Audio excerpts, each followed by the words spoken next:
आपका बुनियादी मसला सुप्रीमेसी का है कि सिविलियन सुप्रीमेसी जिसकी आप जमहूरियत में बात करते हैं, भाई वो 75 सालों में नहीं हो सकी है। आप ये तो ब्लेम करते हैं कि जी हुक्मरान आए या कोई एक इदारा है वो इक़्तिदार में रहा, आप वो अदवार भूल जाते हैं जिसमें ये इख्तियार मिला है सिविलियंस को भी और प्राइम मिनिस्टर आए हैं। लेकिन क्या उनके अदवार में कोई कोशिश हुई इस तरह की कि सब मिल के किसी ऐसे निज़ाम की दाग बेल डालें?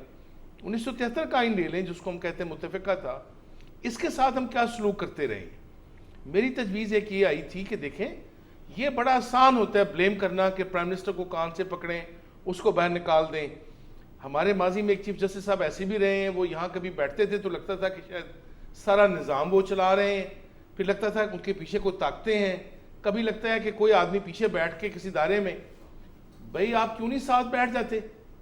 और मेरा ये थीसिस है आज भी है कि इसको आप एक मखसूस अरसे के लिए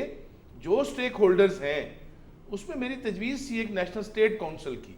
इनको नेशनल सिक्योरिटी काउंसिल का लफ्ज़ ज़रा बुरा लगता है, उसमें कुछ थोड़ा सा इनको लगता है कि शायद इसमें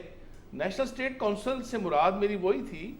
अब लोग चाइना का निज़ाम की बात करें तब भी बुरा मान जाते हैं और माइंड कर जाते हैं, लेकिन जो लीडरशिप की जो स्टेबिलिटी होती है और इस्तेकाम होता है, आपका मसला सिर्फ सियासी नहीं है, अब माशी तौर पे कोलैप्स कर रहे हैं, इस वक्त वाइबल ही नहीं रहे हैं, इमदाद के सारे चल रहे हैं। अगर ये दोनों आप इस्तेकाम पैदा नहीं करेंगे माशी और सियासी, वो तब नहीं होगा जब आप किसी एक पे कहेंगे कि जी फलां लीडर कर सकता है तो फलां नहीं कर सकता। मियां नवाज शरीफ साहब आए हैं, उनकी तकरीर मैंने भी सुनी है, आपने भी, उन्होंने एक जुमला बोला है, उन्होंने एक मर्ज की निशानदेही की है, उसका नाम नहीं लिया उन्होंने खुल के, लेकिन सब समझ गए वो किस मर्ज की बात कर रहे हैं।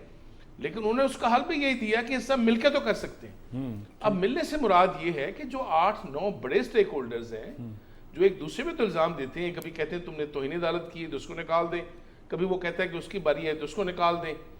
कभी एक का दिल करता है तो सबको घर भेज देता है। आप क्यों नहीं साथ इकट्ठे बैठ जाते और बैठ के जो मुल्क के मसाइल हैं, सियासी हैं, माशी हैं, उनका हल क्यों निकालते? के बारे में